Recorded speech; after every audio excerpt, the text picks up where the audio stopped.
I've said this before. I think this is an instance where Trump usually, I think, has a preternatural way of intuiting the sentiments of his base and really communicating with them in ways that they're incredibly responsive to.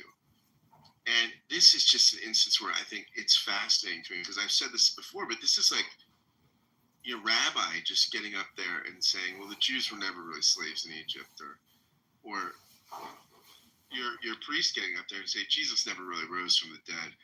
I mean, this is part of, I mean, the fact that, as you're saying, Gary, if you said he's been convicted of things, right? This is not a conspiracy theory, but the conspiratorial intuitions of of exactly who's connected to this and how high it goes plays into this kind of perception of the base that this is, the powerful elite that are running around and running the child molesting pizza shops and all this stuff like Hillary Clinton, and that this is the world they live in, right? And so, and this Epstein sex exploitation is part of that world, and the elites just protect themselves and sort of run all over all of us. And Trump was viewed as somebody who was going to battle against those elites on behalf of his base. He's the true populist, and so for him to suppress things and then say it's a hoax. I mean, not only is it a travesty to the victims, it's like burning your Bible. I mean, this is like saying that the miracle stories is the Jeffersonian Bible, man. This is the Bible without the miracle stories and the supernatural. I mean, this is Trump trying to demythologize and sort of stick it to his base. It's I think kind of insulting to his base, and I don't know why he's playing it. So unless there's something embarrassed about, right, or unless there's donors or something or somebody or parties that have really strong vested interests in this not being released, and Trump's protecting them or doing some kind of quid pro quo. I mean, why do you want to, and why as a party do you want to be viewed as the cover-up party on this issue? I mean, I don't know what the political upside is for the Republicans. I can imagine the upside for Trump might be that there's some embarrassing material. I'm guessing it's not anything criminal, but maybe something just really embarrassing about him in these files. I don't know. But I just think this is a really stupid play politically. And I don't know why Republicans aren't lining up, again, other than Trump's decided it's a bad idea. They just do Trump's bidding. But yeah, I mean, I think this is not the smart political play to go against transparency here. I was trying to remember, and I looked this up to help refresh my memory, whether the president ever joined in on this course of condemnation of this Epstein pedophilia. And if you look back, he never explicitly, in any of his campaigns, never explicitly said anything in condemnation. The closest he came, as best as I can tell, was in 2015 in an address before CPAC. He called Epstein's Island a cesspool. So there was an insinuation there, but there was no condemnation. So this may not be completely out of character. We know that they were best buddies and they had a falling out. And at the end, there was no love between. That was over a real estate deal in Palm Beach where the president outbid Epstein after Epstein called him in for some advice on how to move the swimming pool from one location to the other, and then Trump fell in love with the property that Epstein had fallen in love with, and then, at least according to Epstein, the private citizen Trump screwed him, and Epstein never forgave him for that, and that was the end of all that. Trump's version is a little bit different. He says that Epstein was acting weird at his Mar-a-Lago, and he banned him, and that was the end of the friendship. I don't know. People could decide which one has greater veracity, but he full speed ahead on this issue. So I find that kind of interesting. Yeah, go ahead, Scott. It's mysterious. I mean, it's just such bad. Aside from the facts of what is and the morality, it's just terrible politics. But we'll see how it plays out. Well, I think one of the first rules of politics is don't attack a survivor of sexual abuse. That's not a winning strategy, I don't think. So, aside from the fact that it's the wrong thing to do,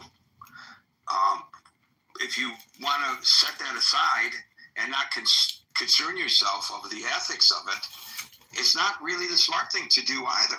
So this is the first time I think that we have seen, I mean, this president has had a hold on this Congress. I mean, he stopped legislation when he wasn't even president because the legislation to tying up things at the border, which was a bipartisan package, might have made Biden look good. So he decided to pressure Congress to not vote for that legislation in order to keep the flow of immigrants coming in, to let it continue to be a campaign issue. It is true that after he took office, he buttoned down the border. No question about that. But he had that much influence even when he was just a candidate, because they were so fearful to stand up to him because they had the votes for that legislation to pass. And I'm not arguing whether that legislation was good or bad, or the benefits or the failings of that legislation. I'm just pointing out that he had such a hold up until now on Congress. This will be a big blow to that if he loses. But I think it'll be a big blow to the victims if he wins. Thanks, Scott. Meryl. Excuse me. I can barely hear anybody. Can anybody hear me? You are loud and clear. Real strong. Okay, good. That's how I like to be, loud and clear. Okay. I want to begin first by asking if the congressman, the gentleman who is running for Congress, if he is here or in the audience under his name or any other name, because if so, I want him to produce a recording he claims where I said that Trump is a pedophile, which I never did. I do not see it. Anyways, I had the same reaction you did. I had a very emotional reaction. I saw the interview. And as you recall, I sent that interview to you and someone else, Howard, and said that I did not know if I should post it, because I also did not want to be accused of Trump derangement syndrome. I also had experienced in the past that if you say something about Epstein regarding Trump, that it is, like Trump's got better things to do. And why do you think, he's handling so much more. That you think this is so important? And I didn't want to get into that kind of argument also, because this is a president who, all presidents should be able to handle everything that comes your way. Anyways, if you take notice, a bit of history is starting to repeat itself. With regard to Epstein, he was previously charged with, I forget how many, it's more than 36. I mean, it's a lot of charges of having sex with minors, a number of different things. And he cut, well, people will say this is how the judicial system works. It's okay, he did it legally. He cut himself the most sweetheart deal anybody could ever imagine. He wound up, and I thank Alan Dershowitz and some other attorneys, a deal that is just so incredible. Oops, your audio just really degraded. All of a sudden there was like a click and we could hardly. I'm sorry. Am I still there? Now you suddenly pop back in. Okay. No, somebody was calling. Okay. he got this deal, and no victims were notified. And the deal was that he would not have to stay in prison. He would get 12 hours, 7 days a week to go to his office, quote, home, anywhere he wanted. But he had to come and spend night times there.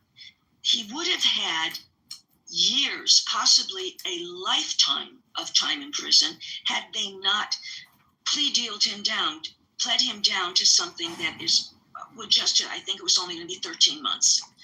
And he didn't even serve 13 months. So he was going to wherever it was he was going all day long and just spending the evenings there. That's incredible. That is incredible for a pedophile. Then no accountability. And now he gets busted again. And there will be no accountability for him because he committed suicide. Because he knew he was never going to get a deal like he had before. And I'm not going to get involved in the conspiracy theories of whether it was murder or suicide. I will accept that it was suicide. What I really am upset about is the only other person who could be held accountable and that was Maxwell. And she was a partner in every way. She procured the girls for him. She had sex with the victims, minors, with him and alone. And several victims testified at her trial. And she was found guilty by a jury and sentenced to 20 years.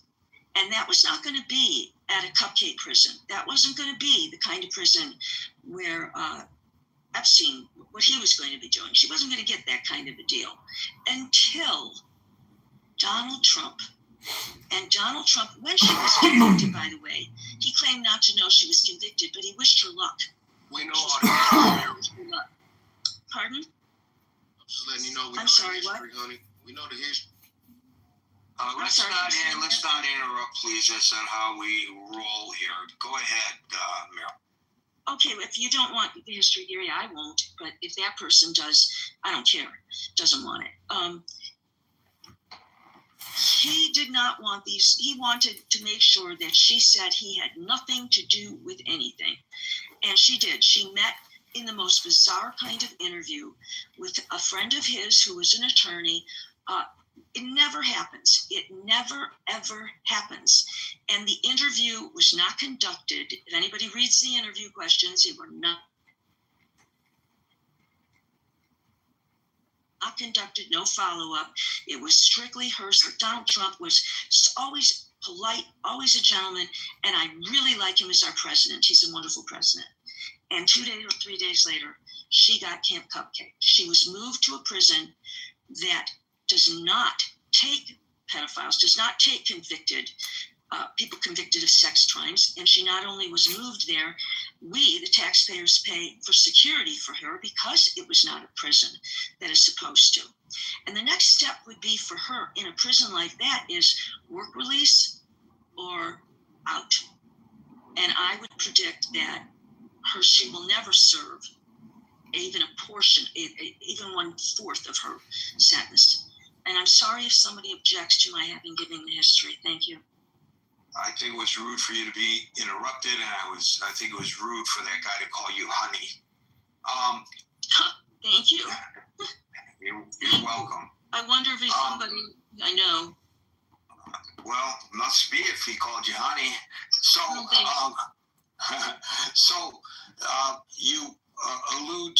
you referred to the first trial down in Florida, where it's in New York City in the Eastern District, went and prosecuted him successfully. And I don't know whether there's a cause and effect here. I have no way of knowing. Prosecuted the case successfully against Epstein. So,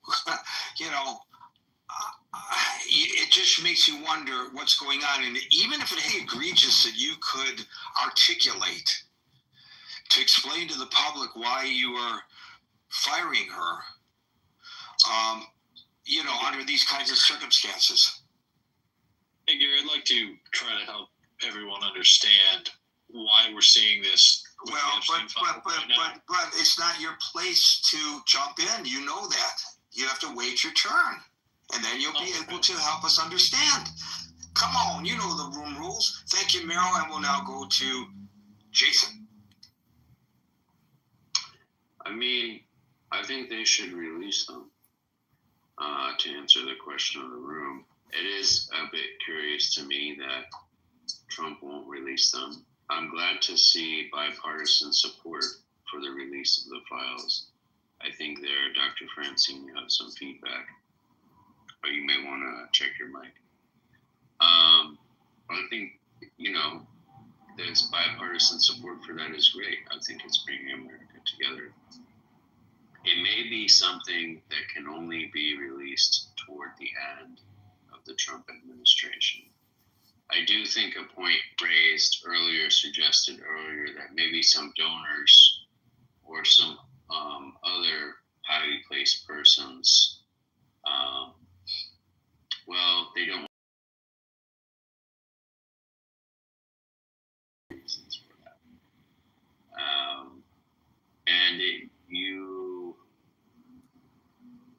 I can see how someone in Trump's position may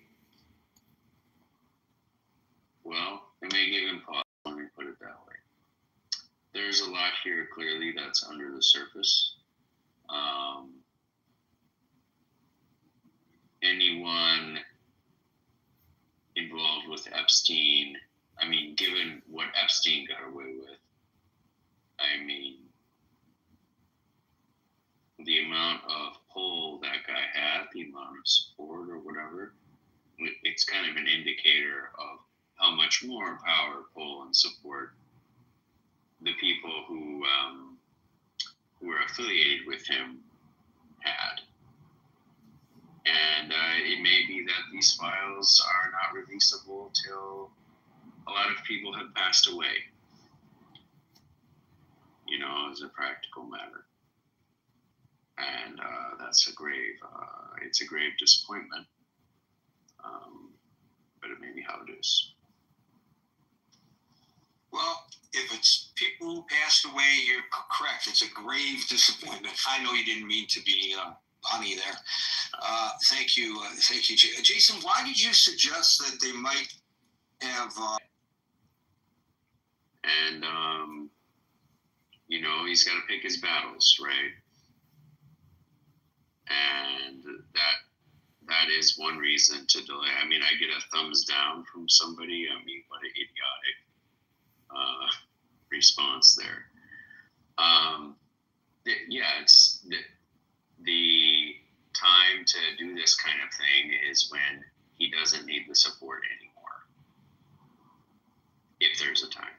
So you're suggesting then, and correct me if my interpretation is wrong, that the release of the files could contain information that will make it harder for him to proceed with his agenda? At least you're speculating that that's the case? Well, I think it would make some of his more high-profile supporters unhappy with him if this information were released, yes. They don't want embarrassing information about themselves to be released. And so, now is not the time to do that. I think that, obviously, if the files are released, they will show that virtuous Trump opposed Epstein at every step and was not involved in any way. And, but I don't think it's about self-interest. I think it's about what he needs to do for the country. And is this the First of all, I'd like to point out the fact that I am a woman. And second, I have been watching women have difficulty getting justice for what is done to them for my whole life.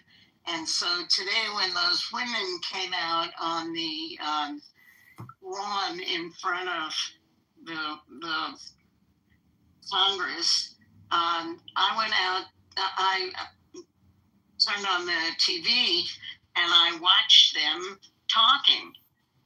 And it's very interesting the kinds of things they said. First of all, one of them said that she was mute after she got raped by Epstein and that she could never again after that. Another one said that she had been undergoing trauma therapy. It took her years to even get to undergo trauma therapy. And others of them who were more removed from the situation by now said, if you don't want to release a list, we have a list and we will release the list for you because we actually have it. So they ran the gamut from, totally destroyed emotionally by the event to, fuck you and your mother if you're not going to release this list. But so that was one interesting thing. The next interesting thing was that Ro Khanna said that he had the discharge petition, which is what's happening is a very interesting thing, which is a petition to a bipartisan petition to release the Epstein files out of committee and for a vote on the floor had already been scuttled once by Mike Johnson sending Congress home early. But now there's no way for him to send it home again. So they have to do something about the fact that it needs a certain number of supporters to get out of the committee.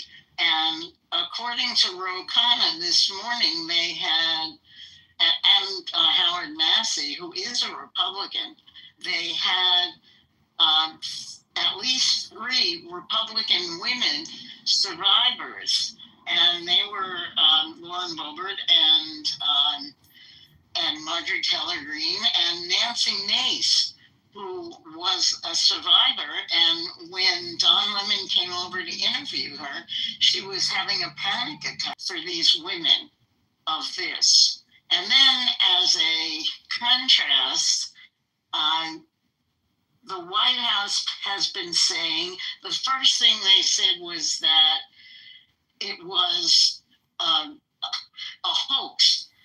And then the second thing that they said was that it's like a traitor's action against the White House to insist on the release of this discharge petition.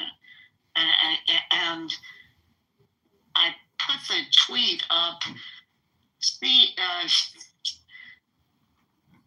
This man said, that they put the tweet up on X because it was so shocking that as a president, he would say something like that. But he said it was worse than an act of disloyalty, that it was almost a treasonous act against the White House. And it's pretty shocking, I would think. Here, let me read it. That's right. Massey said, and Massey is a Republican, I don't know if that's precedented in this country to have a president call legislators to say that they are engaged in a hostile act, particularly when the so-called hostile act is trying to get justice for people who've been victims of sex crimes. So I guess what I'm trying to say to shorten it a little bit is when you do so. So I am holding to the fact that there is no even accusation despite the close relationship the president has had in the past with Jeffrey Epstein, that he participated in any of these pedophilia parties. If that's the case, and let's hold to that based on the facts known, why would the president say that it is an attack on the White House to want to bring me up, to faggot. light the people involved? What does the White House have to do with it? It's very confusing. Right, and I feel the same way. I mean, I'm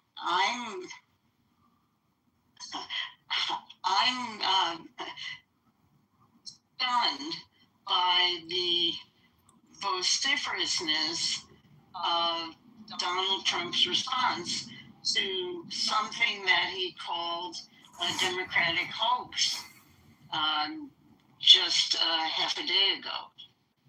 And again, repeated today after the women appeared before the Capitol. Look, if it's a hoax, if it's a nothing burger, what do you care if the files are released? There's nothing there. So it would support your contention that there's nothing to see here. Let's just move on as a Jedi. You know, it's contradictory. It defies logic. And so it makes one wonder, why is he so adamant that this ought not to be released? I think the several people, including the immediate, previous caller, suggested that there may be certain names on there that the president doesn't, counts on their support one way or the other. Maybe not even politically or governmentally, but in business circles, that he doesn't want those names out. But if it's a hoax, then those names don't exist anyway. So, which is it? You can't have it both ways. You got to come up with one argument or the other, not contradictory arguments to make your point, in my opinion. Anyway, thank you, Dr. Francine. What do I know?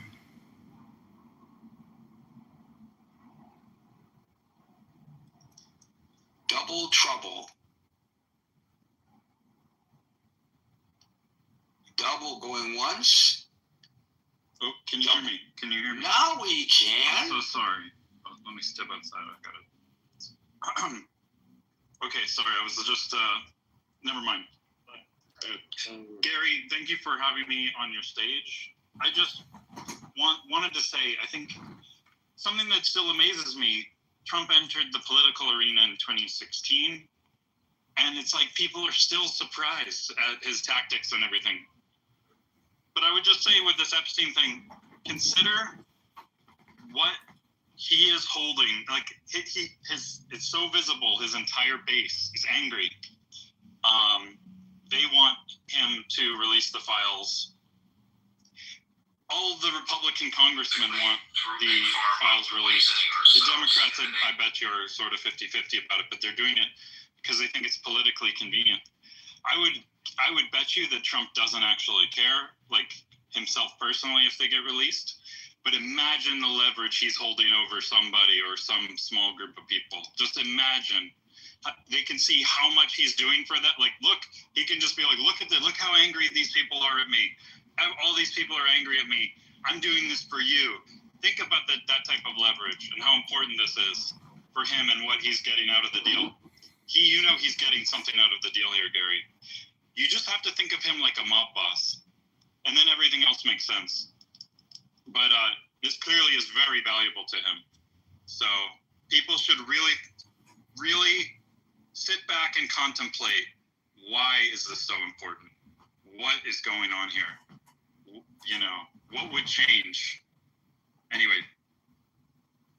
Thank you, Double. Another interesting perspective. Chris. Hey, what's going on, Gary? Hey, Chris. Hold on, let me start at this. Hey, Miro, I do apologize. And me calling you honey is a sign of endearment, not a sign of disrespect. Your backlog of the information. Oh, 1 second. Are you all right?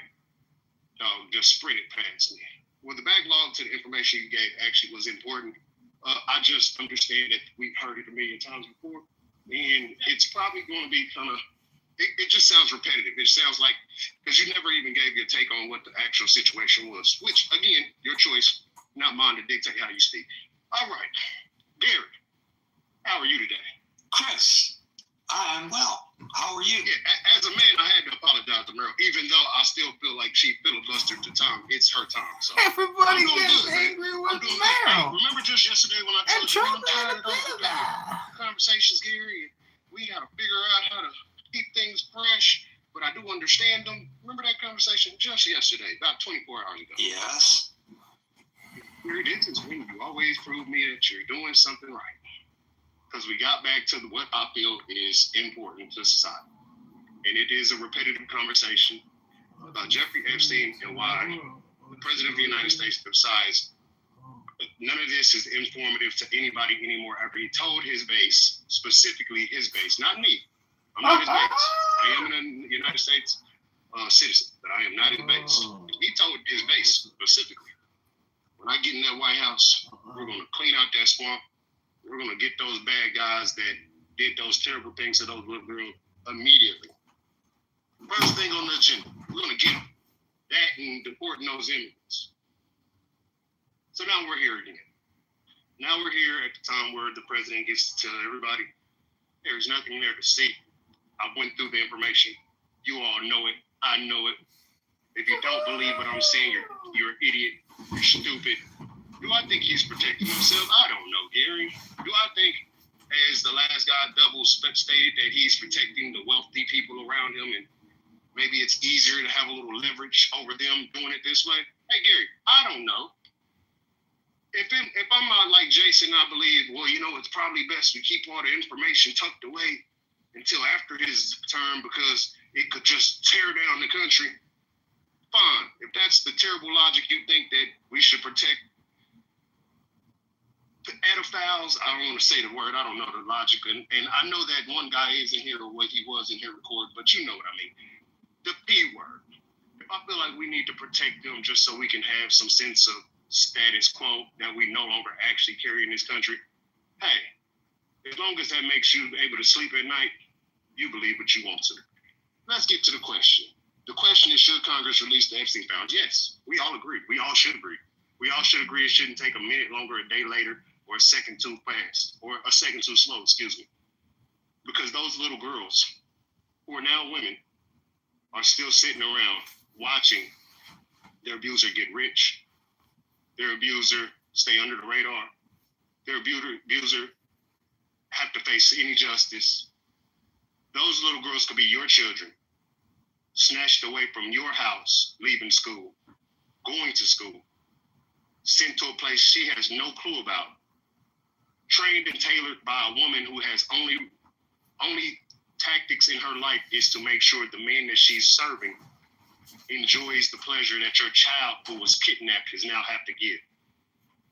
Working a summer job, and now your daughter from that summer job is being hit on by millionaires offered gifts, and now she's being taken advantage of on someplace you don't see her anymore. Again, if we're going to continue to try to protect these guys, just say that in your opening monologue, in your analysis conversation. Everybody seems to have analysis. Nobody has an opinion anymore. In your analysis conversation, just say, you know what? I don't want him to lose. And I'm speaking of Donald. I don't want him to lose in this situation. So we'll just protect the pedophiles. Because that's what we're doing when we don't bring justice for those women. Those girls are now women. Imagine that. Imagine your daughter having to do 10 years of having some type of sexual abuse from somebody that's not in your family also. A stranger, a wealthy man, a man you probably could not touch if you had the opportunity to. And now he gets an additional 10 to 15 years. And now he gets an additional 3 to 6 months. He gets an additional 2 or 3 days. He gets an additional week of freedom.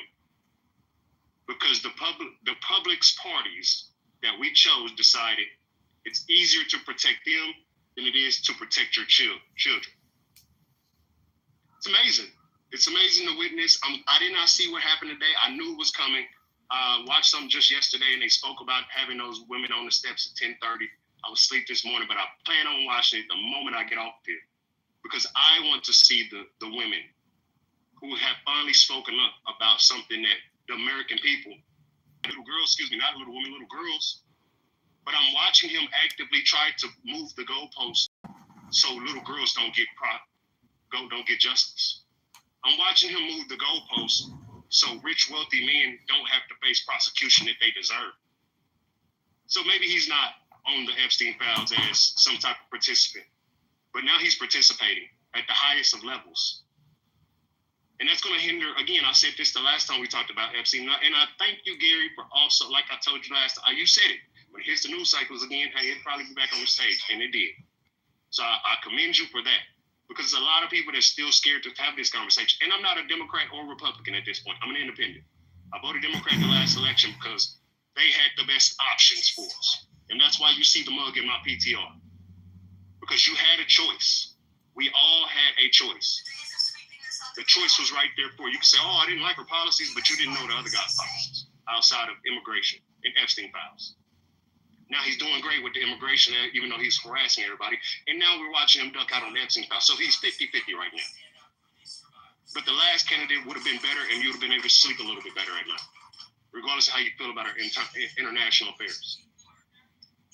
But the truth of the matter is, we're now watching them, and I mean them as the Republican Party. And shout out to Marjorie Taylor and the other few women that actually stood up for this. And I'm glad women stood up for this, because it would have been really sad if we watched some hands-made tale of women actually not wanting to stand up for women because their color that they wear on their top. So I'm very honored to see women standing up for this. But I think it's time for the American people, and even the people in this room that find the opposite side of every argument to argue, to realize this is probably not the argument to have that argument with. Those women deserve justice, just like your child would deserve justice.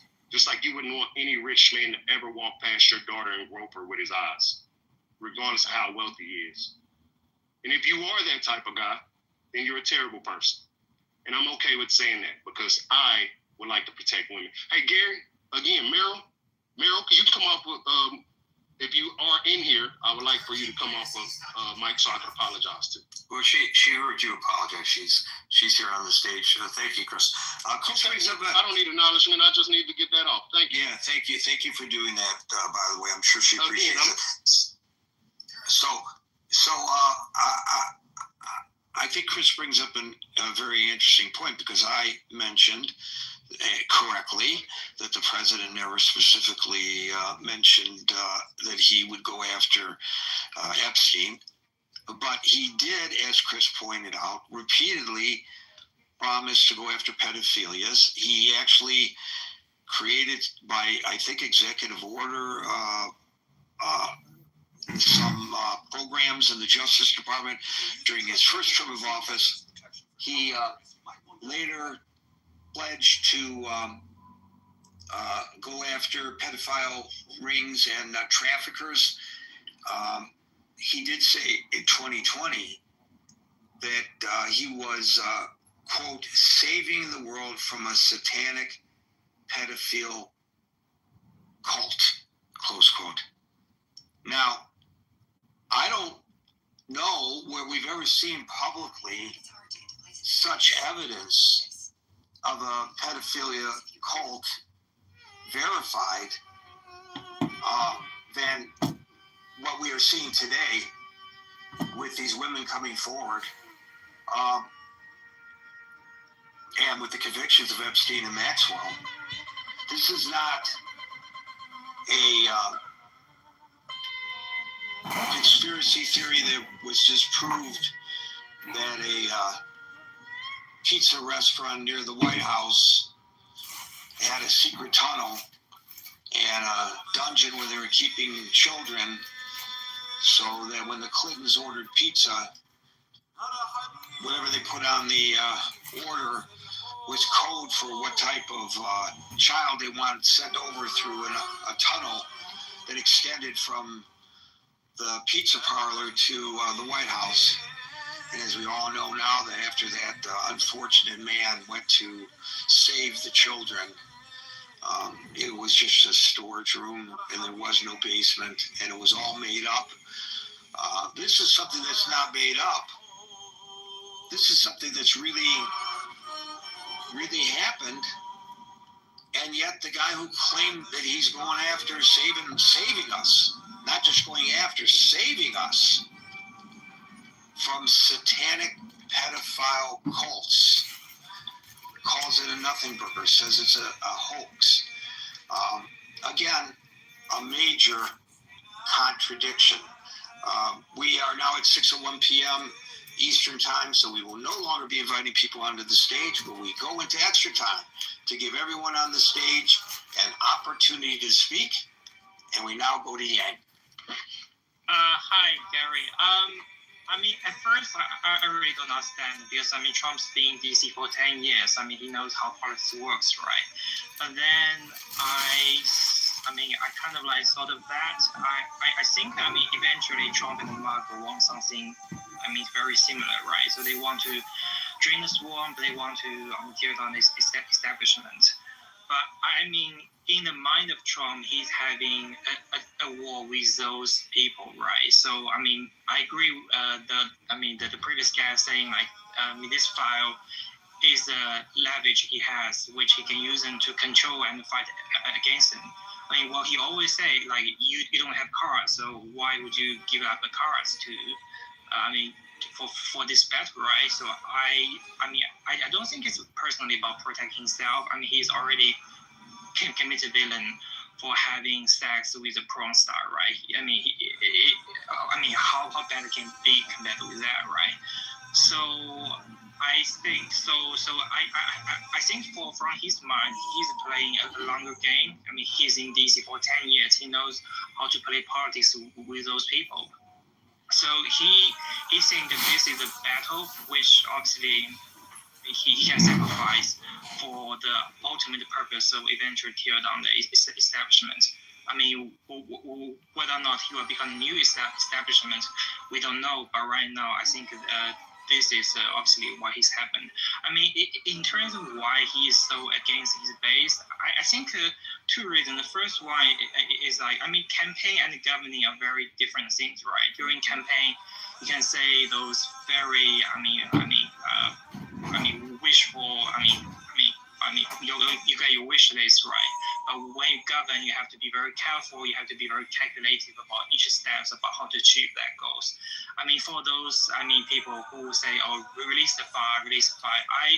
I think, to be honest, I mean, for a lot of those congressmen, they may secretly hope that file not got released. They just want Trump to look bad, because I think they also have very strong connection with those rich and powerful people. It's only the fact because they know Trump can hold those Republicans for now, and then they can just blame Trump for not releasing the file. So I wouldn't give them credit for saying that release a file. I mean, from the Trump's perspective, I think he's confident that he has his base, so he can disobey his base a little bit, but it was just point. I mean, even during the peak of this like scandal, right? I think his approval among MAGA and Republicans are still like, if not 100%, but 90 to 95%, right? So from a pure tactic perspective, he has his base, and he can disobey his base a little bit without losing too much support. Why give out the car and then not using his car to his advantage? It just doesn't make any sense. So I think basically what happened is he made a deal with a lot of those people, and he used this as a leverage to press them to do things that he needs them to do. Maybe someone even in the Supreme Court, for example, maybe, we don't know.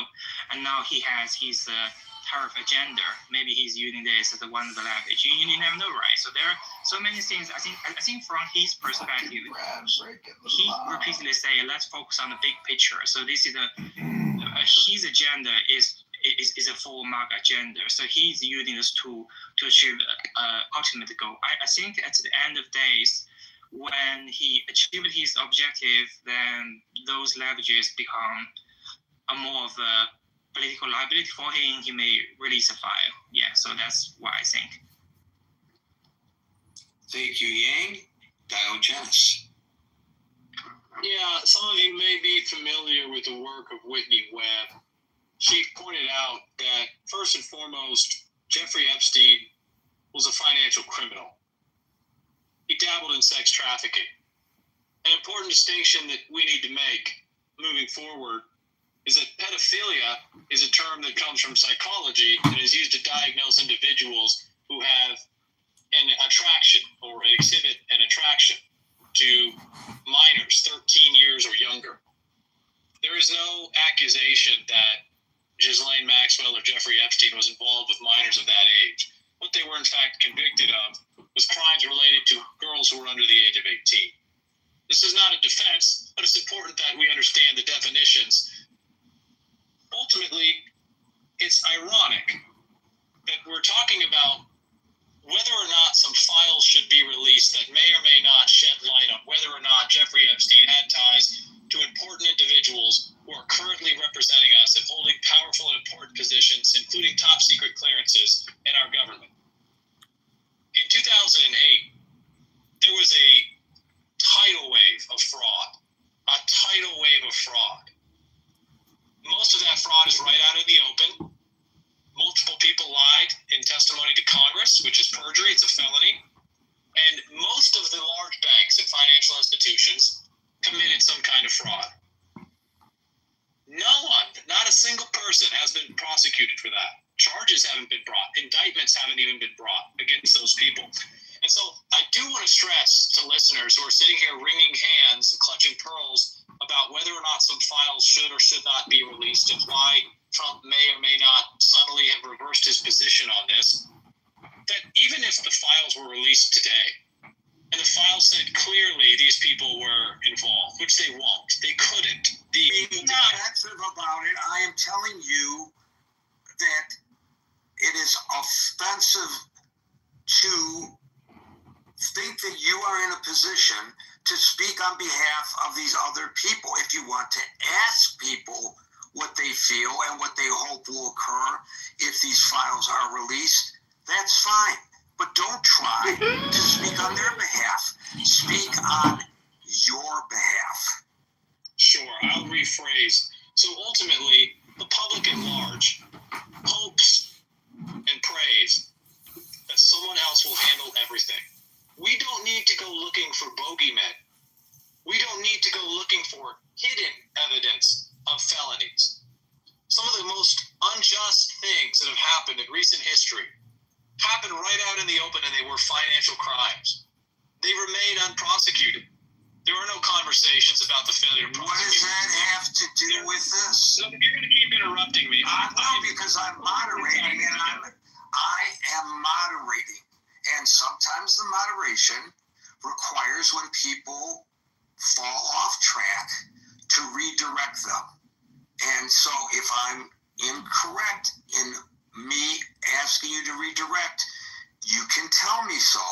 But what does that have to do with this? Are you trying to throw in whataboutism to try to take us off the topic at hand? Or are you actually attempting to make a point that someone might learn something from? I don't understand. So let me help you understand, Gary. You are looking for bogeymen right now. Okay, thank you very much for after I asked you to not speak on people's behalf, speaking on my behalf. How are you to tell me what I'm doing, what I am looking for? I just got through telling you, ask. Don't tell me what I'm looking for. And by the way, sir, since you tried to lecture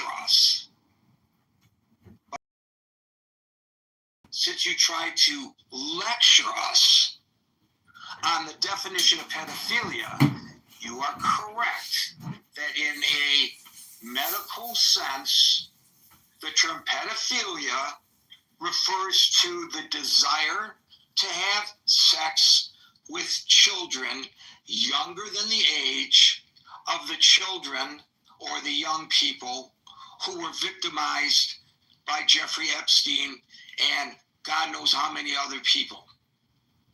However, in the legal sense, which is all that matters here, if you review any of the statutes Go to any of the federal statutes, go to any of the state statutes. Having sex with a minor who, under the definition of the statute in the jurisdiction involved, who is under the age of pedophilia. So it is not a mischaracterization to call this a pedophile ring. But thank you for at least pointing out you are correct that in a medical sense, you are absolutely right. A person who doesn't commit a crime can be a pedophile if he has these kinds of, could undergo psychiatric treatment without exposing himself or herself to prosecution. We're not talking about what's in the minds of people. We are talking about the actions of people and the legal definitions. But thank you for trying to change the topic. And unfortunately for you, you were unsuccessful. Alan. Gary, your skill at moderating is something to just behold. Even when I disagree with you, I have so much admiration. I agree the way you handled that. Gary, I need to apologize to you. The day that you removed me from the stage, it actually was me. I was pretexting, and I will never do it again. I had worked out something with another one of your moderators who was not here at the time, which partially caused the problem, but I was doing a Nixon impression. And because was trying to promote something else that I was doing. So I apologize for that. I think pretexting should be out of your room as well as mine, but that's yours to do. I was really inspired today by the autonomy these women showed in the press conference. They are going to take control of their situation regardless of what the president does, and that is great. And I think we should all recognize that the only way when you're powerless to have power is to just fucking take the power. I am not at all scared. Of course, I'm not really a Democrat. I'm actually a Republican in hiding, but I'm not at all scared that the Democrats are going to be found out in the Epstein files because the Democratic Party is not a cult, unlike the Republican Party, which is a cult. And I'm not saying every Republican is a cultist, but clearly these women who are signing these petitions now, like Boebert and Green, sure, they need the cover, but it doesn't matter if they don't get the final signature. And so I think Mike Johnson is a coward, and I think he has demonstrated his lack of concern for America's women. And I think that if we get the full number of signatures, I'll have more respect for Boebert and Marjorie Taylor Greene. But right now, if you count noses, it doesn't really matter, right? Does that make sense? Well, I really love your initial comment that you respect, and I didn't mention this, and I'm glad you did, because I was remiss for not making this observation. You respect the autonomy of these women who are taking control of the narrative and taking the control of their lives and not waiting for Congress or waiting for the president to do the right thing. Their comment that, basically, F you, if you're not going to release the information, we'll compile our own list and try to stop us because you can't, because we are too strong in numbers. And again, I just think it was terrific that several of the women, when they went to the microphone, called on other victims to step forward. And I bet some of them will. They may not publicly step forward, but I bet they contact that attorney. I hope they do. I pray they do.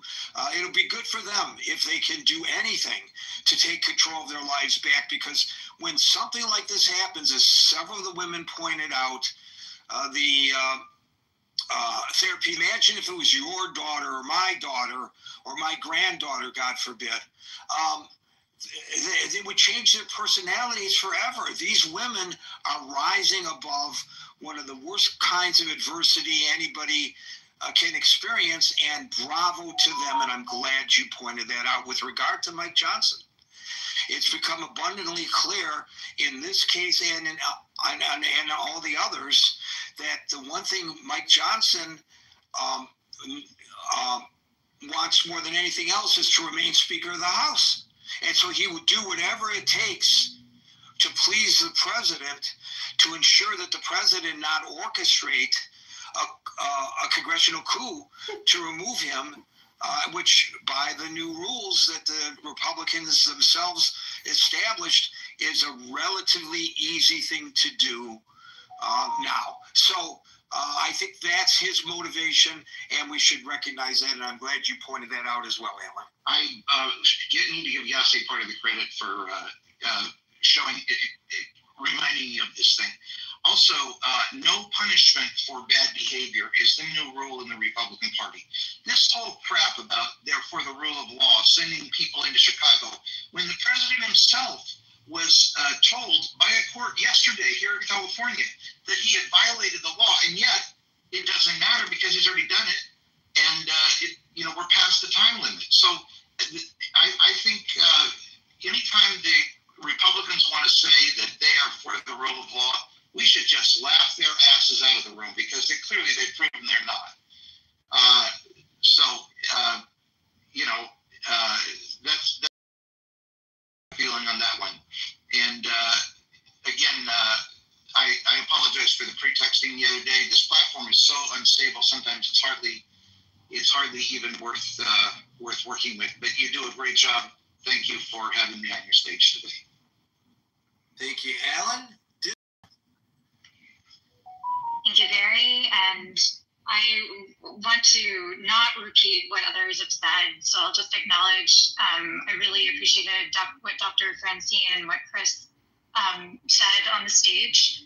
I will agree with Alan. I think that the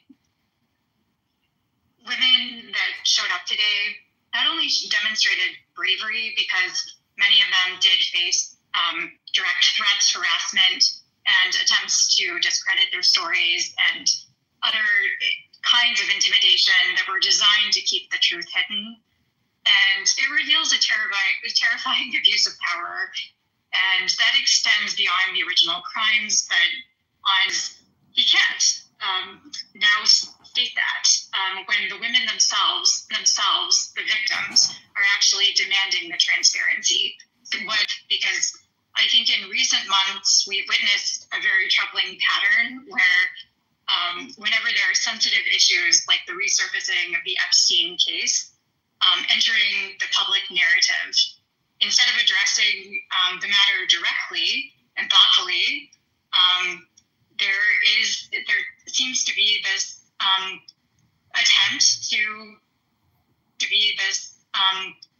attempt to basically divert public and media attention by making bold and swift actions like the sudden military strikes on the Iranian nuclear sites in June, or the aggressive attention, even today, for example, the move for deploying the National Guard to Chicago was made during the actual conference that was occurring.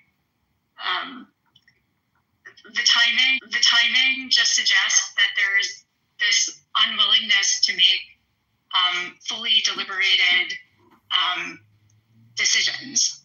And that's what concerns me, especially with regard to how are we spending for the health and welfare of our society. We need to call into question how these decisions are being made. We need far more oversight, unfortunately, than what our current members of Congress have been offering.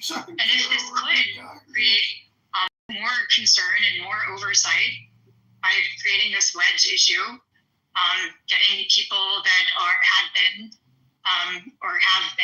thus far very avid supporters of Trump to say, wait a second, he hasn't been very transparent on these issues, so we need to scrutinize others.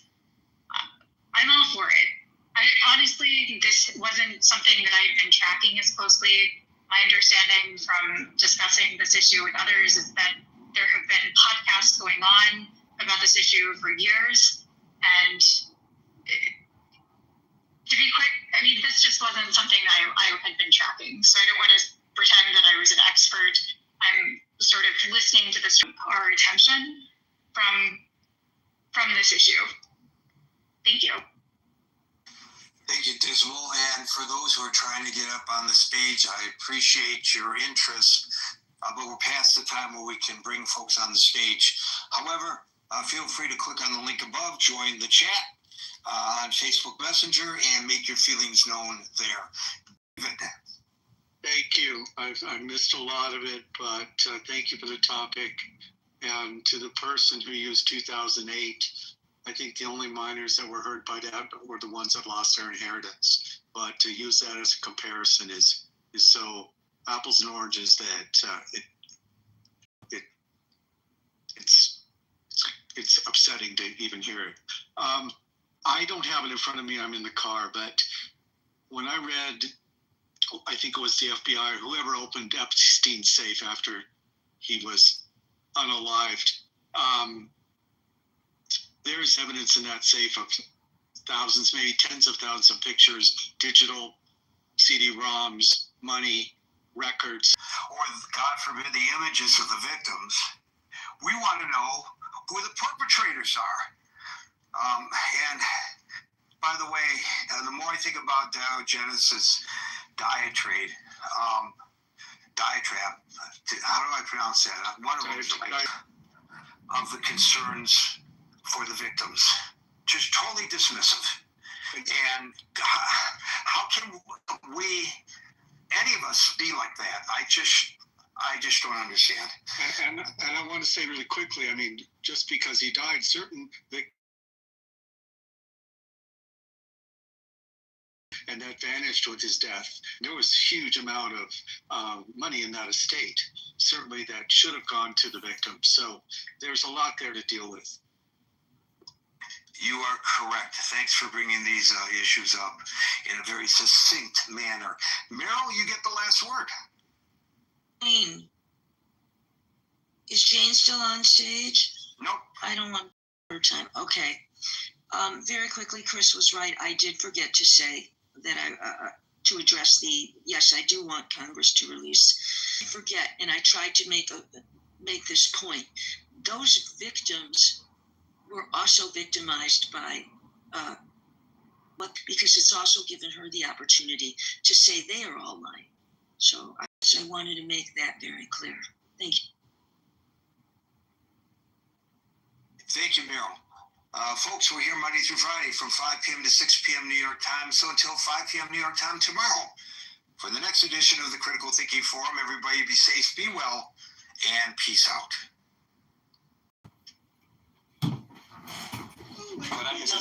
That's fine. My mother told me.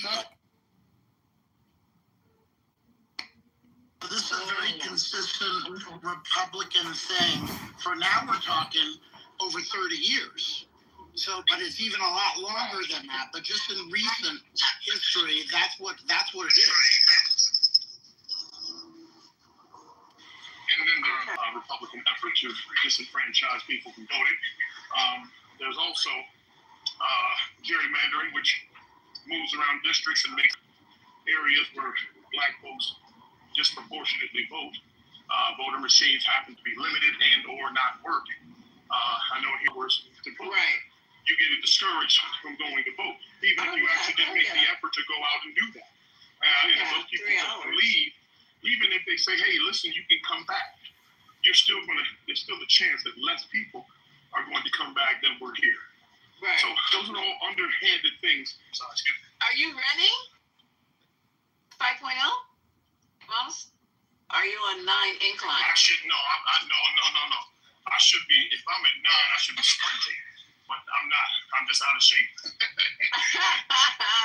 I'm telling you, hey, don't worry about it. As long as you're on it, I don't even start feeling it or doing anything until it's time for me to get off. Then I want to get special and start running faster. And you gotta mix it up. I know. I got to do the hit, but it just doesn't that's too much energy. I need somebody standing there next to me to monitor me, because I'd be like, oh God, here we go. Monitor you? God is monitoring you. What you talking? He's spotting you when you're doing them. Never mind. Well, God, As long as you're moving. Lisa, I just want to say, I check my voter registration every 3 to 4 months because they are scrubbing the voter registration. Yes, ma'am. Right. So I check mine every 3 to 4 months to make sure I'm still registered. I've been registered since I was 18. So that's just something you got to do. PSAs, because it seemed like, you know what, guys, I'm going to be very honest with you. Maybe I should wait till I get to the 420 the other day. And she was giving me all this wisdom, you know, trying to get me out of my funk. And she was like, you know, she was talking about, girl, you ain't seen hard times. I was like, yes, I have. And they're like, no, you ain't seen hard times. I had to get on my knees and scrub white folks' floors and all. And she just starts giving me the business. I had to pick cotton up like, you ain't been, you know. So what I'm saying is, like, I think we need to stop complaining, and we know what the obstacles are. We're clear. If you're not clear, then we need to start having PSAs in our community down the street. And no, I won't be knocking on doors. Never mind. Okay, Jehovah's Witnesses, Lisa. I was gonna be a bullet. The shawarma eating kanafa bacon, you know, financier. The shawarma eating kanafa bacon, you know, financier. He's just an annoying person. I'm just a narcissistic, selfish person. Yes, Buttercup. It's about narcissism. It's about you caring for your own ass, willing to sacrifice the Jewish people. We have a word for this. It's called couple. They may kill you last, but they will also kill you. Because as much as you want to align with them, they will still see you as it. And because you're a Jew, they're also, how do you call it, treacherous? Like, as a traitor. And this, the only reason that it can be that you are selfish with this moral supremacy, this white savior, whatever that bullshit, I'm not a shrink, you should go talk to someone. But please, don't use us to feel better about yourself. It doesn't matter where she's going, my friend. Doesn't matter. She's doing harm. And your halas, it's also doing harm. No halas. Give me back my brothers and one sister that are still there.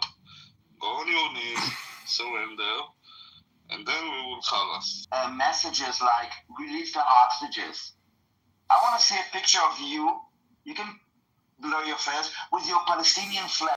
Your Palestinian friends going out to the street of New York with holding signs saying release the hostages or saying Hamas is a terror organization. Or is this too extreme for your Palestinian friends?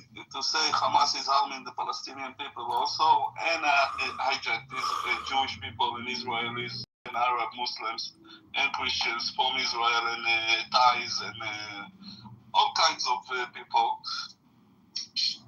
from the states of Israel, instead of going and doing rallies and saying Hamas is the blame one, tell them to bring the hostages back, release Gaza from their indoctrination or whatever they are doing there, and that's it.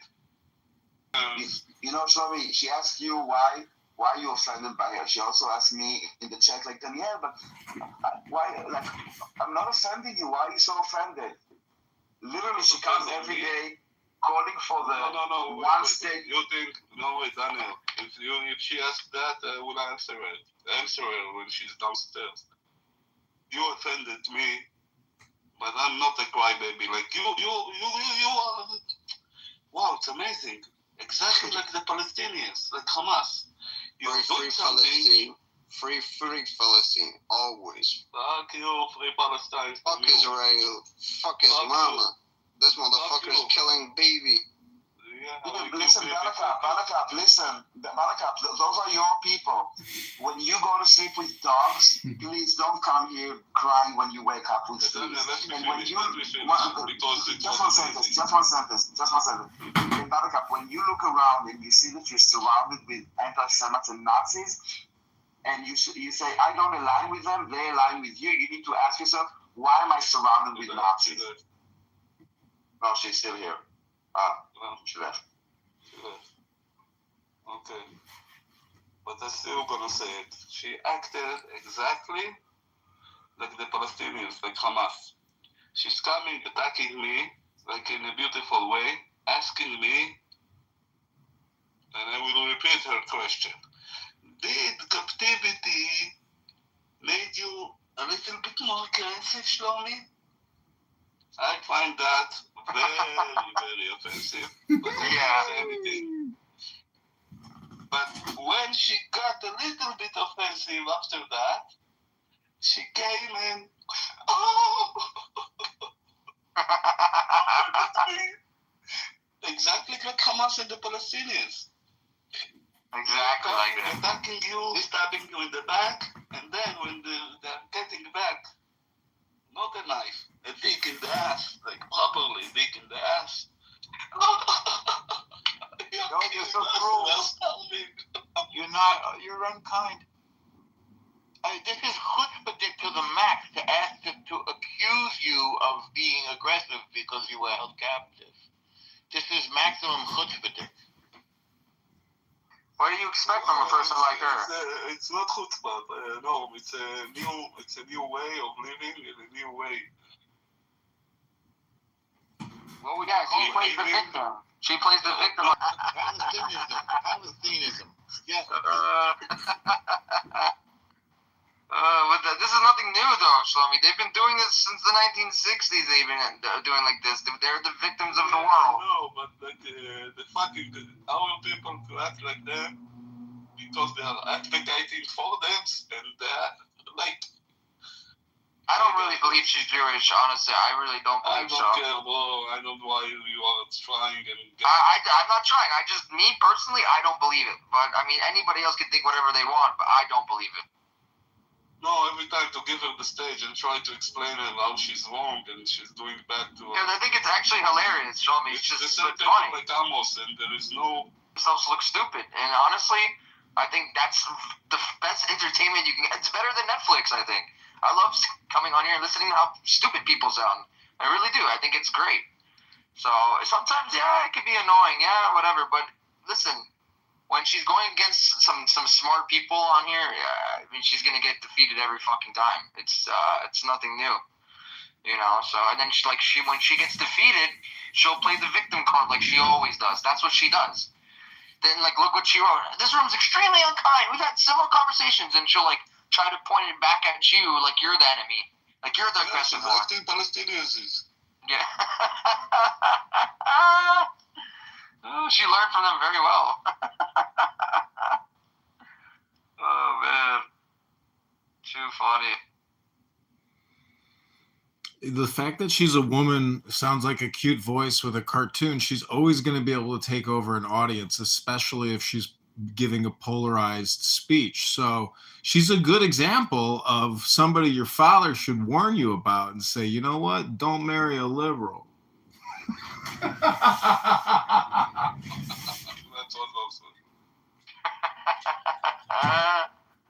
That's your girlfriend in the picture, John? She's one of the good things that has come out of running for Congress.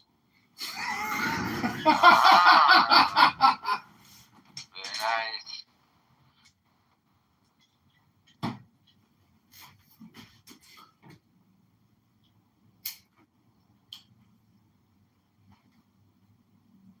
Well, this has been a very interesting room today. We've had all walks of life of terrorists coming up room today from Clubhouse. It's amazing. Well, you know what else is amazing is that Shlomi has lived it. It's not just somebody coming on here giving their political rhetoric. Shlomi's personal lived experience is all the evidence you need to basically support his position, because when you've actually experienced it and you're not just on here running your mouth, projecting all the propaganda you've consumed, I mean, it's the evidence you need to defeat the opponent.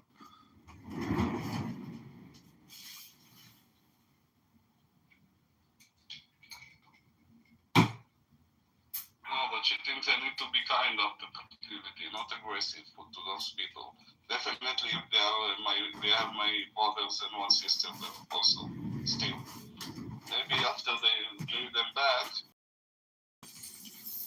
stability and my everything will go down also.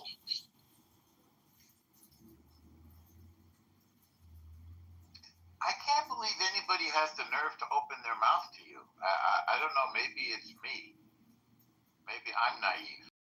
Yeah, I mean, they did it to Shlomi in Amir's room. They did it to you in Amir's room that one time.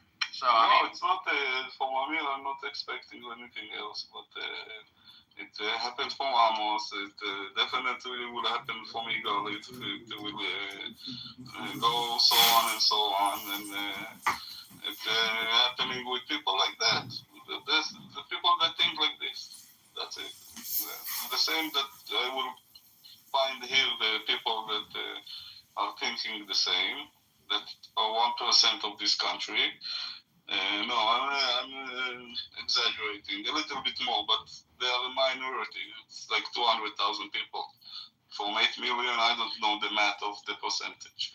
that's a conspiracy. Like, I don't understand why is it bad? Like, if that happened, why would you think that that's a conspiracy? Because it's the same like Watercup. They hate Bibi and they don't care what's gonna happen in the middle.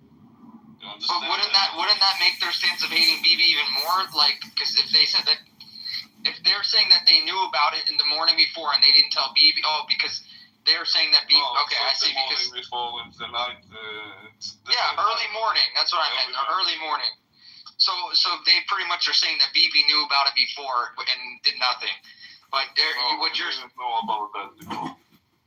Okay, and according to your story, that's what verifies that, and that's why people like Igal and her are denying that, because they think Bibi knew about it and did nothing.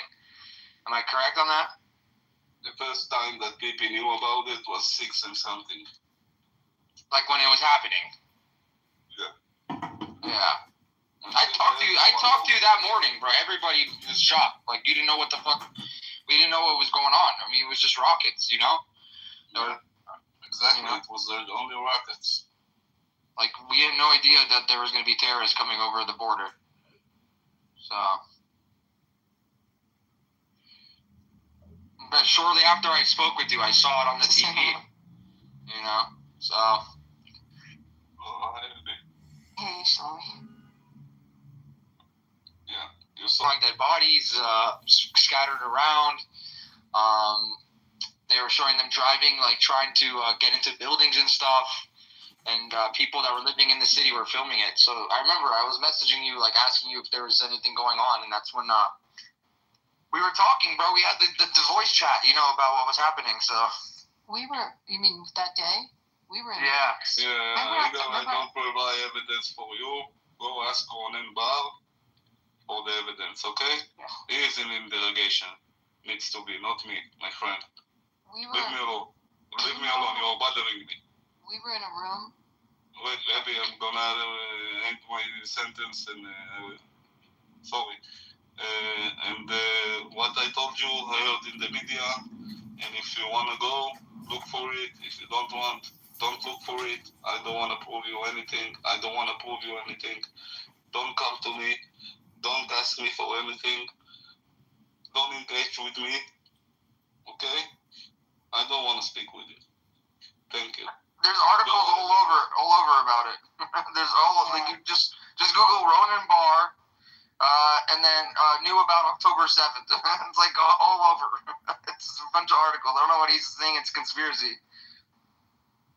Let him think what he wants to think. I don't want to engage with him anymore. And don't come to me and don't ever reach to me. You are bothering me. Thank you. So we're talking about that day. What you didn't know, we were all in a room. A whole bunch of us that day. And then, Harry, do you remember? I was on the phone with Adele. Yeah. Adele, that was the craziest part. Adele's like, I think they're coming to my house. I'm going in my safe room. That was crazy. And we had this whole conversation with Adele about her dog and what to do about her dog, because if she took the dog in the safe room, the dog would bark. So, I mean, it's so nuts remembering back in real time and worrying about you and Jake. Just like everyone coming in back and forth into the room that day. Harry, you remember all that? Yeah, of course. I called her 2 nights ago. We had a long catch up. Yeah, I mean, I was on the phone with, after we were in the room, then I called her separately, and I talked to her when she was in her safe room. I mean, and she heard them breaking windows in her home. Yeah, they tried her windows. That's right. As I recall, they were also like trying to open the door on the other side of the safe room. In those days, they didn't lock. She had her son with her, keeping the door shut. Son-in-law. Is it son-in-law? Yeah. Girl, if you think that I'm lying and you care and that I'm spreading lies, go through me. Leave me alone. No, Igal, think for a second. I was going to say this about it now. Why would Shlomi lie? Of all things to lie, it's just inconceivable. We're all trying to figure out the truth to fix it.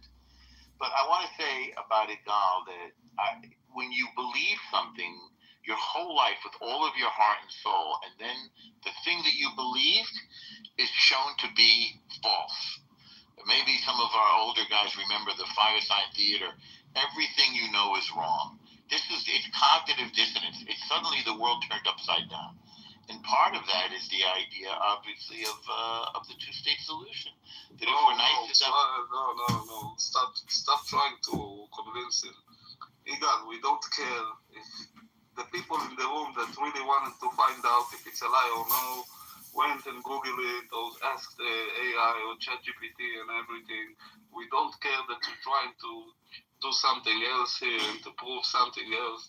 Again, I'm telling you, if I'm lying and you don't care, and if you care, I see that you care that I'm lying, yeah? Go sue me. Leave us alone now. Because we're going to throw you from the room now.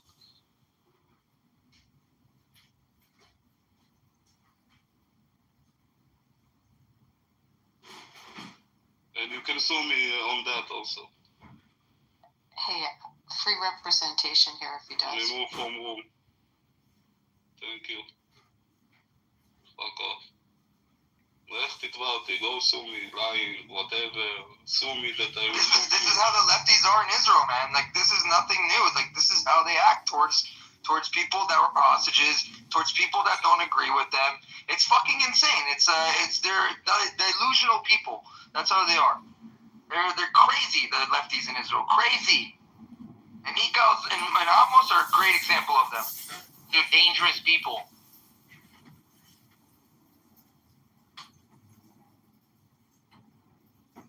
I'm not afraid, my friend. I'm not saying physically. We know how it's in Israel. Yes. The weddings, we know.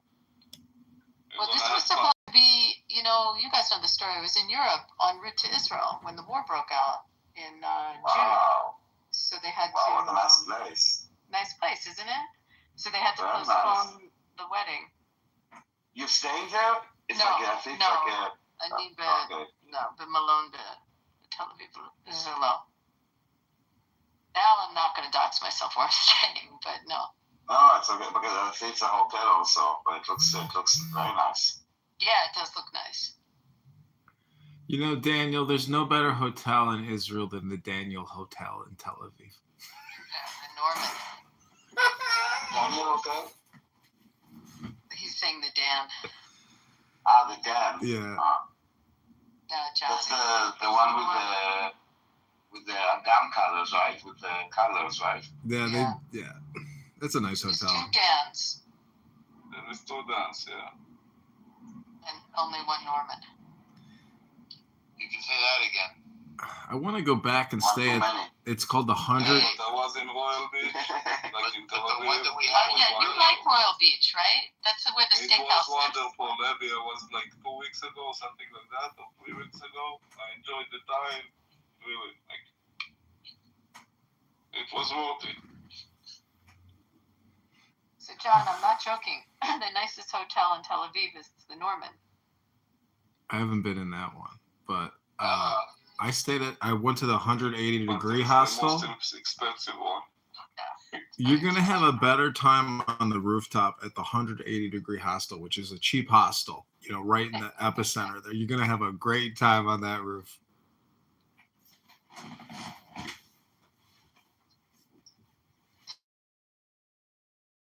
But Abby, I spent one night, a week ago, last Shabbat in Tel Aviv for 6 sandwich shekels for a night. It was a nice room hotel, and then there is a rooftop pool, and it was only 6 shekels for a night. Really? That's really cheap.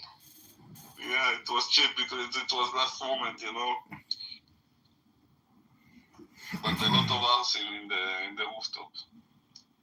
You know what is arson? RC. They don't know. So try to explain to them. They're pretty much like Guido. Yeah. That's Yeah. a good way to describe it.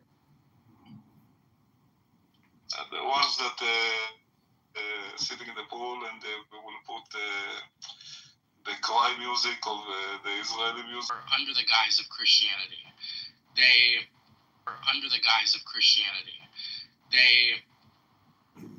claim to be Christian themselves, but in very specific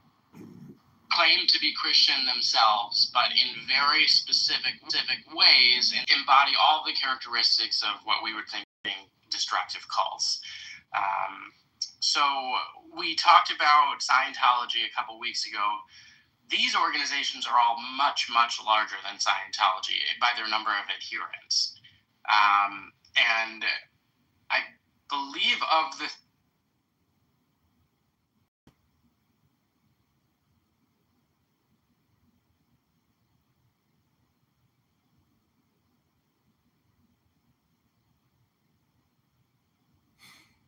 that niggas get to retaliate to it. He kicked me out right away.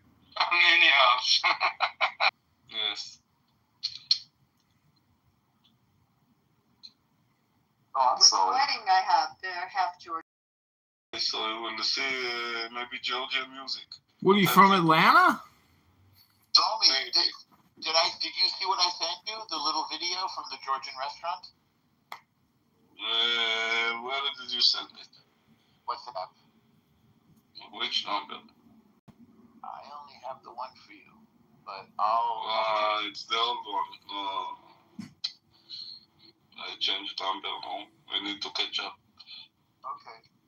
Shlomi, I can't get Abby to endorse me for Congress and the candidate that I'm running against. And then I can send you the little video. We've been going out... Soon also the Scottish guy will reach to you. Yeah, I'll get it. To get from the Scottish guy. The Scottish guy. Yeah. So I should get it from him instead? Yeah, in the skirt. He's got nice legs, by the way. Don't nice legs. Yeah, the shaved ones.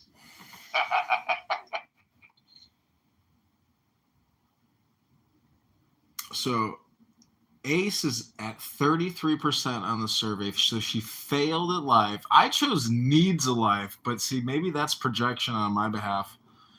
Projected needs attention. Let's see. Anybody? Nobody? We only have 2 people that have taken the survey on the stage. If you haven't taken the survey, why does Ace gaslight people on Clown House?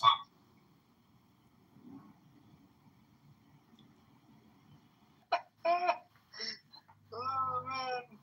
Is no one else entertained by Clubhouse, man? This shit is entertaining as fuck, bro. How much lip filler can you fit in those lips? Yeah. This captivity make you more aggressive. I intrigued you. I can't believe she said that, but honestly, I'm not shocked that she said this either. I'm really not. Fucking idiot, man. What's up, Sammy? How you doing, bro? See you down there. Sammy's a good guy. I like Sammy. We need more people like Sammy in Judea Samaria. See, if you really want to get Amir's room to... I'm getting a lot of feedback from here. I'm just saying, if you haven't recorded Amir's room yet, put it on X, tag Dan Bongino and Kash Patel at the FBI. Amir is a terrorist promoter, and then go into Amir's room and post the link to X, and you'll see Amir's head explode like a firework. Do you think that they actually really see the